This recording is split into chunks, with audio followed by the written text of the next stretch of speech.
Test Drive with Graham Fletcher. This week on Test Drive, we're looking at a vehicle that falls into perhaps the fastest growing market segment. This is the 1989 Mazda MPV. Now, don't let its size deceive you, because inside there's a lot more room than you might at first think. Let's go. Because of the style of the vehicle, we decided not to put it through the pylons, but just to run it through these country lanes. You've got some pretty good switchbacks. And for a van, although it feels like it's going to fall over periodically, it handles very well. It's certainly one of the stabler minivans I've driven.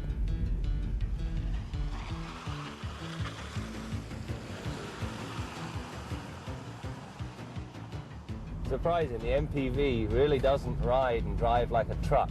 You always, or I always, associate rear-wheel drive minivans as being too truck-like because they're based on a truck platform and then they've added the van body. But the MPV is surprisingly firm and yet still supple and comfortable.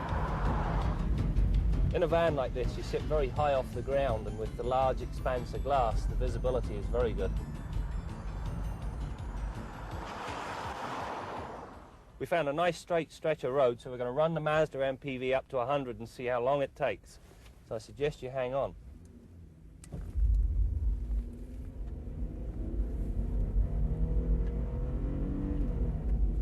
Shifting at the red line, which is one good sign. Got it. 11.6 seconds. That's fast. The decelerometer's in place, and that means one thing. It's brake test time for the MPV. Now, each week we use this device to determine how well the brakes are actually working. As you begin to hit the brakes, the liquid will drop from the zero position, and the lower it goes, the better the brakes actually are. As soon as we hit 80 kilometers an hour, we're going to throw the anchor out. If you're ready, hang on. We're doing pretty good. We dropped down around 28 there, which will be, when we use the conversion chart, around 105 feet or so. One of the MPV's few drawbacks is that you limit the seating capacity to 4 people if you fold up or remove the third seat. Our test vehicle featured Mazda's 2-zone air conditioning system. This allows the cooling to be tailored individually, a very satisfactory system indeed. On the heat side, there's an auxiliary heater hidden under the driver's seat, which provides a plentiful supply of warmth to the rear passengers. The dash is very well laid out. The instruments are clean and uncluttered and convey all the relevant information at a glance. The rotary controls for the heater, however, tend to be a little too far away from the driver, meaning that you must stretch. The engine in our MPV was Mazda's powerful 3-litre V6 18-valve unit. This engine debuted in the popular 929. When the MPV is equipped with this engine and the appropriate towing package, you can actually haul a trailer weighing up to an impressive 4,300 pounds. Matched with this engine is a 4-speed automatic overdrive transmission. This transmission features both power and economy settings as well as a hold feature. I found the trans upshifted too quickly in the economy mode, and you had to force a downshift to prevent the engine from lugging. In the power mode, the shifts are crisp and well coordinated, giving the MPV a much peppier feel. The hold function holds any given gear you select. You may hold first, second or third. If you hold third, when you pull away, you actually pull away in second. This prevents the transmission from becoming overheated. I felt that an overdrive lockout would have been a better setup. The rear wash wipe is a must because the rear window seems to attract the dirt. Of all the minivans, the MPV is perhaps the most attractive.